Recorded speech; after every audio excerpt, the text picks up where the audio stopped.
महाराजा अग्रसेन जी देश में ऐसे राजा हुए जिन्होंने समाजवाद को बढ़ावा देते हुए हर एक गरीब व्यक्ति को ऊंचा उठाने का काम किया। अगरवा महाराजा अग्रसेन जी की नगरी है और धर्म स्थान है, और अगरवा के साथ पूरे विश्व के वैश्य समाज की आस्था जुड़ी हुई है। और जहाँ तक कि महाराजा अग्रसेन जी के आदर्शों पर चलकर देश का वैश्य समाज, जिन्होंने पूरे विश्व के अंदर व्यापार व उद्योग का जाल बिछाकर भारत देश का नाम ऊंचा किया, और बड़े अफसोस से कहना पड़ता है कि अगरवा आज तक अगरवा को रेलवे लाइन से नहीं जोड़ा गया। जहां तक कि हजारों व्यक्ति हर रोज अगरवा के अंदर दर्शन के लिए आते हैं। 30 एकड़ में अगरवा धाम बना हुआ है। एक मिनट भैया, पीछे ना बोलो भाई। और जहां तक 267 एकड़ के अंदर अगरवा मेडिकल कॉलेज बना हुआ है, जहां पर हरियाणा, पंजाब, राजस्थान, अन्य प्रदेशों के मरीज हजारों की तादाद में डेली इलाज कराने के लिए आते हैं। और अनेकों बार केंद्र सरकार ने घोषणा करने के बावजूद और हाल ही में भी अगरवा को रेलवे लाइन से जोड़ने की जो 93 किलोमीटर की प्रस्ताव केंद्र सरकार द्वारा पास किया गया है, जिसके अंदर हिसार, अगरवा, सरसा 93 किलोमीटर रेलवे लाइन की मंजूरी केंद्र सरकार ने दी है। तो मेरी केंद्र सरकार से अपील है, जल्दी से जल्दी अगरवा को रेलवे लाइन से जोड़ा जाए। दूसरा, महाराजा अग्रसेन जी का जो महल, जो अगरवा धाम के बिल्कुल दीवार एक साथ लगता हुआ है, वो टिल्ले के रूप में बदल चुका है। सरकार को उसकी खुदाई का काम भी राखी गढ़ी की तर्ज पे तुरंत प्रभाव से करना चाहिए। इसकी भी घोषणा सरकार की है, काफ़ी साल हो चुके, अनेकों बार उसकी सर्वे हो चुकी, बजट भी पास हो चुका, अभी तक खुदाई काम शुरू नहीं हुआ। तीसरा, अगरवा को पर्यटन स्थल बनाया जाए, जो काफ़ी सालों से जनता की, देश की जनता की, वैश्य समाज की मांग भी है। और हरियाणा जो है कृषि उपज प्रदेश है। जब सरकार बनते ही 2014 में, 2015 में मुख्यमंत्री ने घोषणा की थी हरियाणा में टेक्सटाइल हब बनाया जाएगा, वो हिसार जिले के अंदर बनाया जाएगा। क्योंकि हिसार जिला, फतेहाबाद, सरसा, जींद, भिवानी जो है कॉटन की बेल्ट है। तो कॉटन की बेल्ट है तो टेक्सटाइल में कॉटन चाहिए, कॉटन चीज ये जरूरी है।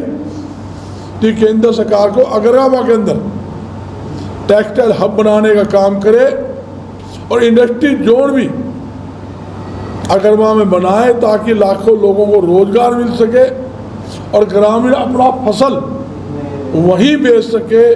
ये जरूरी है।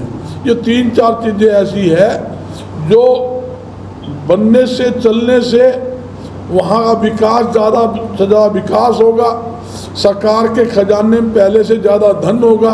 अभी तक अगरवा के विकास के अंदर सबसे ज़्यादा पूंजी किसी की लगी है तो वह समाज की लगी है। अगरवा धाम बना है तो समाज की, जनता के सहयोग से बना है। आज भी लगातार निर्माण कार्य, विकास कार्य लगातार हो रहे हैं। 12 महीने, चाहे सर्दी हो, बारिश हो, ओले हो, गर्मी हो, मगर उस धाम के विकास के, सुंदरीकरण के, निर्माण की करनी बंद नहीं होती, लगातार चलती रहती है। और अभी हाल ही में 30 करोड़ की लागत से महाराजा अग्रसेन जी के नाम पर भव्य म्यूजियम एटोटोरियम का निर्माण कार्य जारी है, जिसका स्ट्रक्चर लगभग कंप्लीट हो चुका है। और उसका मुख्य उद्देश्य क्या है म्यूजियम बनाने का? जो टिल्ले की खुदाई में सामान निकलेगा, जो हमारे पास धाम में सामान पड़ा है, वो म्यूजियम के अंदर डिस्प्ले करेंगे, ताकि देश के कोने कोने से आने वाले हजारों लोगों को पता लगे, यात्रियों को पता लगे, भक्तों को पता लगे महाराजा अग्रसेन जी ने कैसे समाजवाद को बढ़ावा दिया, कैसे गरीबों को ऊंचा उठाया। जिसकी नगरी में कोई व्यक्ति आता था, एक ईंट एक मुद्रा दी जाती थी, ताकि वो गरीब व्यक्ति, जरूरतमंद व्यक्ति ईंट से अपना मकान बना ले और मुद्रा से अपना व्यापार करके अपने परिवार का पालन पोषण कर ले। ऐसे जो देश के अंदर राजा पैदा हुए, जिन्होंने पशु बलि, उसको पशु बलि बंद करवाई, पशु बलि का जो मामला था, और पशुओं को जीवन के लिए अनेकों योजना तैयार की। तो आज जो है आपने देखा पूरे विश्व के अंदर, देश नहीं, महाराजा अग्रसेन जयंती कल थी, पूरे विश्व में धूमधाम से बनाई जा रही थी, और लगातार 1 महीने पहले बनती है, लगातार 2-3 महीने और बाद में बनती रहती है।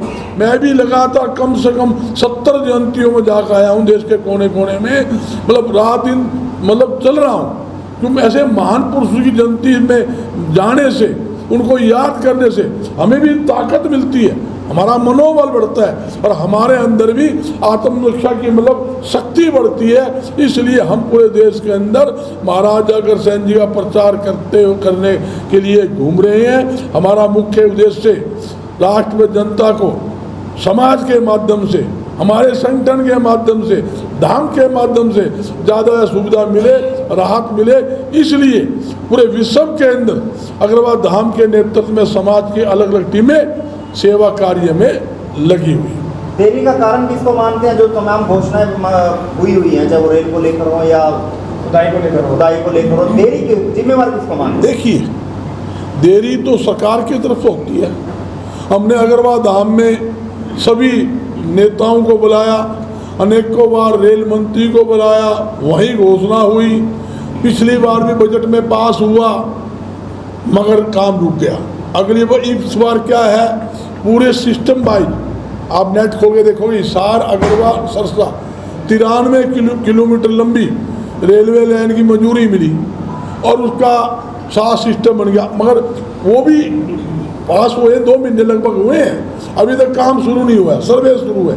तो हम कहते भी अब काम जल्दी जल्दी शुरू हो, सर्वे करे जाओ, कागजे में सर्वे कर लिए, लाखों रुपए खर्च लिए, कुछ खा लिए, कोई पी लिए, कोई खर्च लिए, और काम वही काम यही रह जाए, कोई फायदा नहीं। तो मतलब क्या है, 2 यात्री है, वहाँ बस अड्डा बना दिया अग्रवाल के अंदर, बस अड्डा चालू नहीं है, पूरा कंप्लीट तैयार होने के बावजूद। अनेकों ऐसी बातें हैं जो, जिससे मैं खुद कहता हूँ सरकार की कमी के कारण, सरकार की लापरवाही के कारण ये दिक्कतें आ रही है। अगर सरकार की नीयत ठीक होती, खुदाई का काम भी शुरू होता तुरंत प्रभाव से।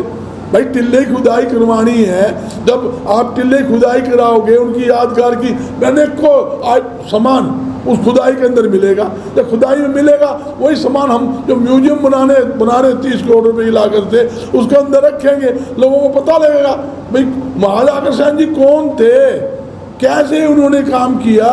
उन्होंने अपना सारा जीवन जनता की सेवा के लिए त्याग दिया, और अपने धन के साथ अन्न के सारे भंडार खोल दिए, ताकि कोई उसके प्रजा में आदमी भूखा ना रहे। खास बताता हूँ, एक मुद्रा का मामला आया, एट द स्पॉट जब कोई जरूरतमंद व्यक्ति आता था, 1 लाख आदमी उसको 1 मुद्रा और 1 ईंट देते थे। उसका मतलब क्या था, जो जरूरतमंद व्यक्ति था उसको भी अपने बराबर बनाना, ये उनका उद्देश्य था। ये नहीं कि नगरी में आने के बाद और कुछ नहीं मिलता था, नगरी में आने बसने के बाद व्यापार में घाटा लग जाए, बाढ़ हो जाए, अप्रिय घटना हो जाती थी, वो यह परंपरा फिर दोहराई जाती थी। उनके लिए भी ये योजना रेगुलर लागू थी। जिस तरह लोग सरकार मुआवजा देते थे, इसी प्रकार उनको पुण्य उनका परिवार बसे, पुण्य उनका व्यापार चले, तो ये योजना पे पुण्य दुहराई जाती थी, वो उसको फिर वो राहत मिलती थी। लेकिन सरकार घोषणा कर देती है लेकिन योजना को सिरे नहीं चढ़ा रही। तो मैं ये तो नहीं कह सकता, मगर सरकार ने घोषणा करने के बावजूद लागू नहीं हुई। मैं ये कहना चाहूँगा, सरकार से अपील है, सरकार जो ने खुदाई की भी घोषणा कर रखी है, रेलवे लाइन से की घोषणा कर रखी है, बजट में पास है, तो दोनों योजना को तुरंत प्रभाव से लागू किया जाए। और तीसरी बात, पर्यटन स्थल की मांग हमने उठा रखी है, सरकार की घोषणा नहीं हुई। और चौथी, हरियाणा सरकार की घोषणा हो चुकी है टेक्सटाइल हब बनाने की, एक बार नहीं अनेकों बार हरियाणा का मुख्यमंत्री कह चुका है टेक्सटाइल हब बनाएंगे, यहाँ का नरमा, यहाँ की कॉटन उन मिलों को मिलेगी, किसान को फसल के अच्छे दाम मिलेंगे और यहाँ पर लाखों लोगों को रोजगार मिलेगा। मगर उसको भी 7 साल हो गए मुख्यमंत्री घोषणा के बावजूद, आज तक वो टेक्सटाइल हब हरियाणा में नहीं बना। और उन्होंने यही कहा था भी हिसार जिले में बनाएंगे, भाई सरकारी जमीन भी अगर वहाँ पड़ी है तो और हर प्रकार की। वैसे समाज का क्या आगे निर्णय रहेगा अगर इस तरह की घोषणाएं सरकार 7-7 साल लग जाती है आगे, फिर आप लोगों का क्या निर्णय? देखो हम तो अपने दम पे तो अपना काम कर ही रहे हैं, अपने दम पर संस्थाएं चला रहे हैं, अपने दम पे हॉस्पिटल चला रहे हैं, मंदिर है, धर्मशाला को चेताने के लिए कदम उठाया जाएगा। सरकार को चेताने की बात नहीं होती, ये एक धार्मिक प्लेटफार्म है, धार्मिक प्लेटफार्म में कोशिशें होती है, प्रयास होते हैं, सुनती सरकार को जगाने का हमारा काम है, हम जगाएंगे। जो सरकार जनहित के अंदर सामाजिक संस्थाओं के हित में अगरवा के विकास के लिए काम करेगी, उसका हम सहयोग करेंगे। जो सरकार अनदेखी करेगा उसका मौके आने में इलाज भी करेंगे। कहने की बात है। गर्ग साहब मैं सीधे जातिवाद पे आ जाता हूँ।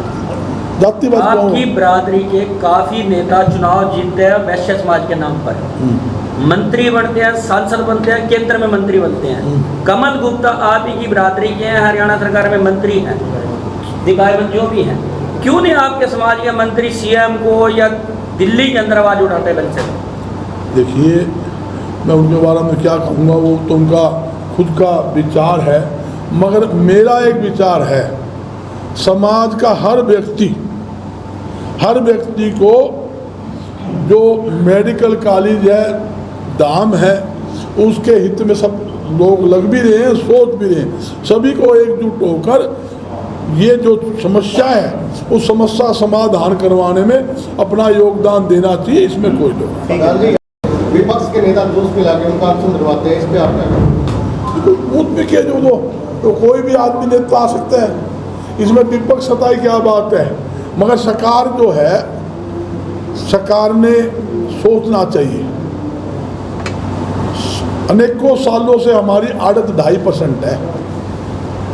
आज महंगाई पहले से 2 गुना 3 गुना 4 गुना महंगाई होगी। महंगाई होने के बावजूद हमारी दाम भी तो नहीं बढ़ी, मगर दाम भी बढ़ाने की बजाय सरकार उसमें कटौती कर दी है। 49 रुपये 37 पैसे आड़त बनती है गेहूं की, 3 रुपये 37 पैसे काट लेते हैं और आड़त भी 1 साल तक चक्कर लगवाते हैं। 8 बार मुख्यमंत्री घोषणा करता है मैं जल्दी आपकी आड़त मिल जाएगी 5 दिन में, ब्याज समेत देंगे, पल्लेदार की मजदूरी भी देंगे। 1 साल के बाद तो पल्लेदार की मजदूरी मिली है, 1 साल बाद आड़त मिली है 3 रुपये 37 पैसे काट कर, ना कोई ब्याज मिला। भाई ऐसे फैसले नहीं लेनी चाहिए सरकार ने जो जन विरोधी हो। और मेरी सरकार से पुण्य अपील है, जो 2.5% की आड़त है, अनाज की कोई भी फसल है, हर फसल के 2.5% कमीशन सरकार को देना चाहिए, उसमें किसी प्रकार की कमी नहीं आनी चाहिए। और पिछले पैसे जो गेहूं के बाकी है वो भी तुरंत प्रभाव से सरकार को देने चाहिए। धान पर मार्केट फीस जो 4% इन्होंने कही है कि 1 से 4 कर दी, वो भी 1% मार्केट फीस सरकार को तुरंत प्रभाव से करनी चाहिए। भाई आड़ती जो है और किसान दोनों भाईचारा है, चोली दामन का साथ है, एक है और एक रहेंगे। सरकार अंदर खाने कितना जोर लगा ले, कितना प्रयास कर ले, ना तो इनमें कभी जिंदगी में किसी प्रकार की नाराजगी है ना रहेगी। मैं एक बात पूछना चाहता हूँ, सरकार ने एक बात कह दी ई ट्रेडिंग, एक किसान ने देश के, मैं हरियाणा पूरे देश के एक किसान बता दे किसी ने ट्रेडिंग की बात की हो। हम कहते हैं अगले कवा को ईडी नहीं गिरा लो और वो नहीं मेरे खाते में बैठो उस खाते में डालो। हम नाट कहाँ रहे हैं? तुम डंडा क्यों बजा रहे हो? तुम जबरन फैसले क्यों ले रहे हो? जब कोई मांगता नहीं, टोकता नहीं। किसी किसान ने कहा 3 कृषि कानून लाओ, अपनी मर्जी 3 कृषि कानून लिया है, रातों रात कृषि कानून लिया है, लागू कर दिए, 700 किसान मर गए। आप एक साल के बाद यूँ कहते हो भी मैं वापिस लेता हूँ, हमारी भूल होगी, हमारी गलती। भाई ऐसा काम क्यों करो? जो किसान विरोधी, आड़ती विरोधी, जनता विरोधी या आम नागरिक विरोधी हो, ऐसा फैसला नहीं लेना चाहिए। और मेरी आपके माध्यम से एक बात और भी आंग भी है, मेरी देश के प्रधानमंत्री, वित्त मंत्री दोनों से विशेष तौर मांग है, जो टैक्स की दरें आपने जो अनाप शनाप बढ़ाई है बहुत नाजायज है। 28% को टैक्स होता है, डाका होता है, 28% GST, फिर एक्साइज ड्यूटी, फिर इनकम टैक्स, ये भी काट लो ना। ये नाजायज टैक्स का बहुत जनता पर मत डाले। व्यापारी भी नहीं डरता, कोई सोचता व्यापारी तो तार से लेगा। वो नाजायज जो टैक्स का बोझ है उसमें सरलीकरण करे, मतलब सरलीकरण करे और टैक्स का सरलीकरण मतलब ये टैक्स कम करे। और टैक्स कम करेंगे तो दावे के साथ कहता हूँ, मेरे से आज एफिडेविट ले लो, मेरी बात तो मैं कभी पकड़ आ जाए मेरा कान पकड़ लेना। सरकार जो टैक्स कम करेगी, पहले से ज़्यादा टैक्स नहीं आवे तो हमारे को पकड़ लेना। मतलब आपका कहना है कि सरकार फेल है? फेल की बात नहीं, फेल अलग चीज होती है। आप कह रहे हो तो फेल अलग चीज होती है, मेरे मुंह से ना कुआओ, वो बाकी आप समझो आपकी मेरा मुद्दे की